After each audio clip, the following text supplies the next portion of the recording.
कैसे हैं आप सब? Hope all is well.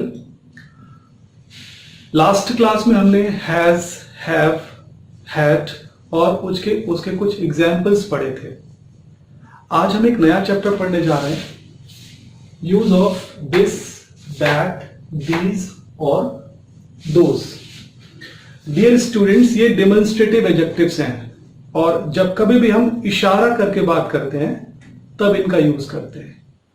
यह, वह, ये और वे। इस चैप्टर को पढ़ाने के पहले मैं आपके कुछ सवालों का जवाब देना चाहता हूं। हम में से कई लोग बहुत कंफ्यूज्ड हैं। कुछ स्टूडेंट्स ने मुझसे सवाल पूछा कि सर, मैं इंग्लिश मीडियम स्कूल का स्टूडेंट हूं, मुझे इंग्लिश बोलनी आती है पर मैं कॉन्फिडेंट नहीं हूं, मुझे हेजिटेशन होती है। कुछ लोगों ने यह पूछा कि सर, मैं हिंदी मीडियम का स्टूडेंट हूं, क्या इंग्लिश बोलने के लिए ग्रामर का पढ़ना जरूरी है? कुछ लोगों ने यह बोला कि सर, मैं सेमी इंग्लिश मीडियम स्कूल का स्टूडेंट हूं जहां पे बुक्स इंग्लिश में हैं पर पढ़ाया हमें हिंदी में जाता है, टीचर्स हमसे हिंदी में कम्युनिकेट करते हैं, तो क्या इंग्लिश बोलने के लिए मेरी ग्रामर का आना जरूरी है? इन सारी बातों का जवाब मैं इस तरह से देना चाहूंगा कि अगर कोई हिंदी मीडियम या सेमी इंग्लिश मीडियम स्कूल का स्टूडेंट है और ऐसे माहौल में है, उसके घर परिवार आस पड़ोस में ऐसा माहौल है जहां पे वो इंग्लिश सुनता है, बोलता है, समझता है, तो उसे इंग्लिश ग्रामर पढ़ने की कोई जरूरत नहीं है, क्योंकि ऑलरेडी उस एटमॉस्फेयर से वो चीजों को गेन कर लेगा। लेकिन वो स्टूडेंट्स जो ऐसे माहौल में नहीं हैं और हिंदी मीडियम के हैं या सेमी इंग्लिश मीडियम स्कूल के हैं, जिनका बेसिक कॉन्सेप्ट क्लियर नहीं है, ऐसे स्टूडेंट्स को ग्रामर पढ़ना बहुत जरूरी है। एटलीस्ट वे छोटे छोटे सेंटेंसेस फॉर्म कर सकते हैं जिनसे उनका कॉन्फिडेंस बढ़ेगा और वो धीरे धीरे इंग्लिश बोलना सीख जाएंगे। इंग्लिश बोलना एक प्रोसेस है, ग्रेजुअली आप इंप्रूव करेंगे। सिर्फ ग्रामर से स्पीकिंग नहीं आती है। स्पीकिंग के लिए आपके पास ग्रामर भी होनी चाहिए, वर्ड पार भी होना चाहिए, कॉन्फिडेंस होना चाहिए, थॉट्स होने चाहिए और प्रोनाउंसिएशन भी आपका अच्छा होना चाहिए। अगर आपका प्रोनाउंसिएशन खराब है, आप श को स बोलते हैं, आप ज को ज बोलते हैं या ज में डिफ्रेंशिएट नहीं कर पाते, फ में डिफ्रेंशिएट नहीं कर पाते, आपको फूल बोलना है हिंदी का और FOOL इंग्लिश का फूल बोलना है, दोनों में आप डिफ्रेंशिएट नहीं कर पाते, आपका साउंड लगभग सेम होता है। या फिर आप व और व में डिफ्रेंशिएट नहीं कर पाते। ऐसे स्टूडेंट्स के लिए ग्रामर और बेसिक ग्रामर के साथ साथ में pronunciation, word par and thoughts का होना जरूरी है। मान लीजिए आपको ग्रामर भी आती है, आपके पास वर्ड पार भी है, आपका प्रोनाउंसिएशन भी अच्छा है, लेकिन थॉट्स नहीं है।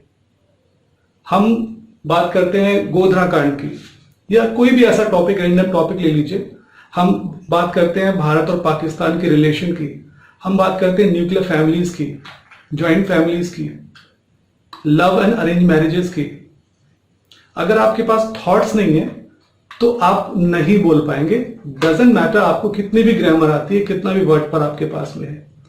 तो मैंने आपको जो बताया उसका ध्यान रखिए। जो स्टूडेंट्स इंग्लिश मीडियम के हैं उनके लिए चीजें काफी आसान है, लेकिन जो Hindi medium, pure Hindi medium या फिर जिन्होंने सेमी इंग्लिश मीडियम स्कूल से पढ़ाई करी है, उनके लिए बेसिक ग्रामर का सीखना बहुत जरूरी है। मैं कॉम्पिटिटिव एग्जाम की ग्रामर की बात नहीं कर रहा हूं, मैं बेसिक ग्रामर की बात कर रहा हूं, जिसमें आपकी modal, auxiliaries, then tenses, passive, narration और छोटे मोटे सेंटेंसेस और जो आपको फॉर्म करना आना चाहिए। आपका कॉन्फिडेंस बढ़ेगा ग्रामर आने से, राइट?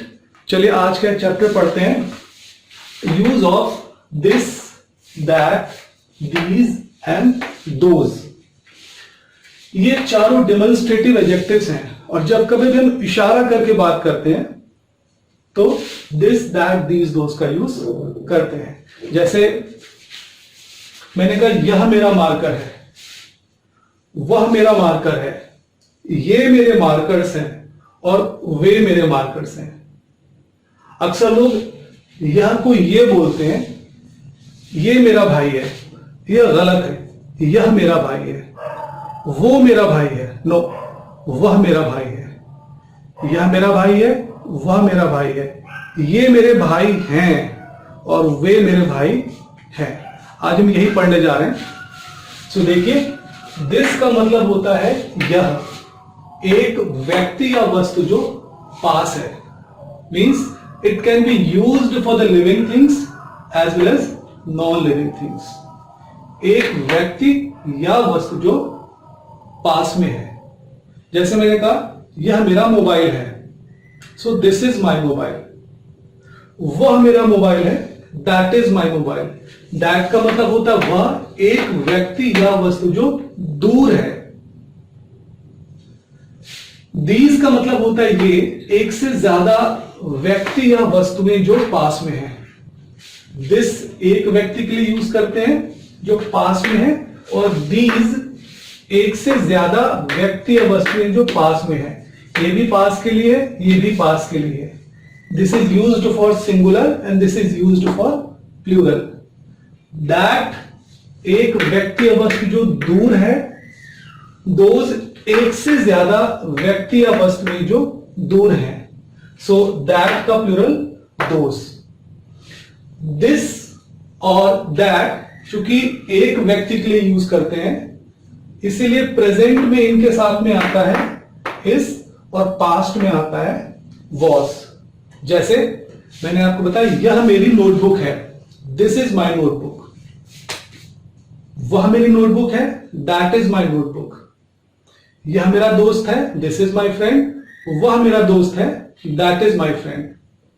राइट? अगर पास्ट में ले आते हैं कि यह मेरी नोटबुक थी, this was my notebook, this was my notebook. और वह मेरी नोटबुक थी, अब नहीं है, so that was my notebook. अगर यही सेंटेंस हम दीज और दोज के साथ फॉर्म करते हैं तो क्या होगा?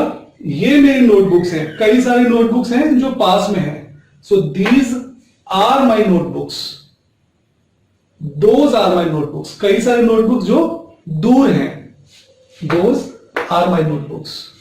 पास्ट में ले जाएंगे, दीज वर माई नोटबुक्स। ये नोटबुक्स जो यहां पे हैं, ये मेरी नोटबुक्स थी, अभी नहीं है, so these were my notebooks.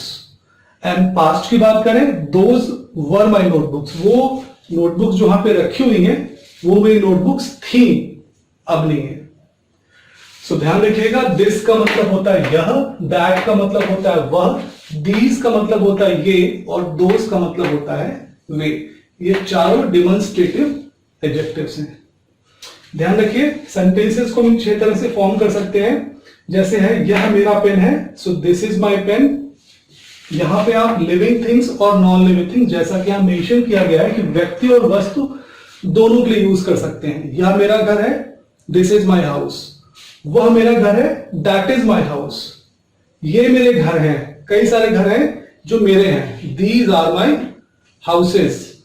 And वो मेरे घर हैं, दोज आर माई हाउसेस। ठीक है? अच्छा, एक और चीज, हाउस और होम में क्या डिफरेंस है? हाउस एक मकान को कहते हैं, ईंट गारे से बनी एक चारदीवारी जिसमें परिवार नहीं रहता है, दैट इज कॉल्ड हाउस। और अगर उसी चारदीवारी में परिवार रहता है, उसको होम बोलते हैं। राइट? अगर इन्हीं सेंटेंसेस को हम किसी व्यक्ति के साथ यूज करें, जैसे मैं बोलूं कि यह मेरा भाई है, so this is my brother, this is not my brother, is this my brother. अगर हिंदी का सेंटेंस क्या से स्टार्ट होता है, मैंने आपको लास्ट चैप्टर्स में बताया था, हैज, हैव और हैड के चैप्टर्स में, कि जब कभी भी हिंदी का सेंटेंस क्या से स्टार्ट होता है, हेल्पिंग वर्ब्स हमेशा पहले आ जाती है। तो यहां पे जब हिंदी का सेंटेंस क्या से स्टार्ट होगा, तो ये इज जो है वो पहले आ जाएगा। सो यह मेरा भाई है, दिस इज माई ब्रदर। यह मेरा भाई नहीं है, this is not my brother. क्या यह मेरा भाई है? Is this my brother? क्या यह मेरा भाई नहीं है? Is this not my brother? यह मेरा भाई कैसे है? How is this my brother? और यह मेरा भाई कैसे नहीं है? How is this not my brother? यही सेंटेंस अगर हम दैट से बनाएं, so that is my brother, that is not my brother, is that my brother, is that not my brother, how is that my brother, and how is that not my brother. अगर यही sentence हम these के साथ form करें, कई सारे हैं, पास में है, these are my brothers, these are not my brothers, negative sentence, क्या ये मेरे भाई हैं? Are these my brothers? Are these not my brothers? How are these my brothers and how are these not my brothers? Those are my brothers, those are not my brothers, are those my brothers, क्या वे मेरे भाई हैं? Are those not my brothers? How are those my brothers and how are those not my brothers? Fast sentences की practice करिएगा। जैसा मैंने आपको बताया कि ये चार के चारों डेमोन्स्ट्रेटिव एडजेक्टिव्स हैं और इसको हम living things as well as non living things, सजीव और निर्जीव दोनों के लिए यूज कर सकते हैं। ठीक है, रोजमर्रा की जिंदगी में इनका बहुत यूज होता है और अक्सर लोग कंफ्यूज होते हैं। सो इस बात का ध्यान रखिएगा और फास्ट प्रैक्टिस करिएगा। This is my bicycle, this is not my bicycle, is this my bicycle, is this not my bicycle, how is this my bicycle and how is this not my bicycle, that is my bicycle, that is not my bicycle, is that my bicycle, is that not my bicycle, how is that my bicycle, how is that not my bicycle, these are my bicycles, these are not my bicycles, are these my bicycles, are these not my bicycles, how are these my bicycles and how are these not my bicycles, those are my bicycles, those are not my bicycles, are those my bicycles, are those not my bicycles, how are those my bicycles and how are those not my bicycles, वे मेरी bicycles कैसे नहीं है। Thank you very much for watching, keep practicing, thank you।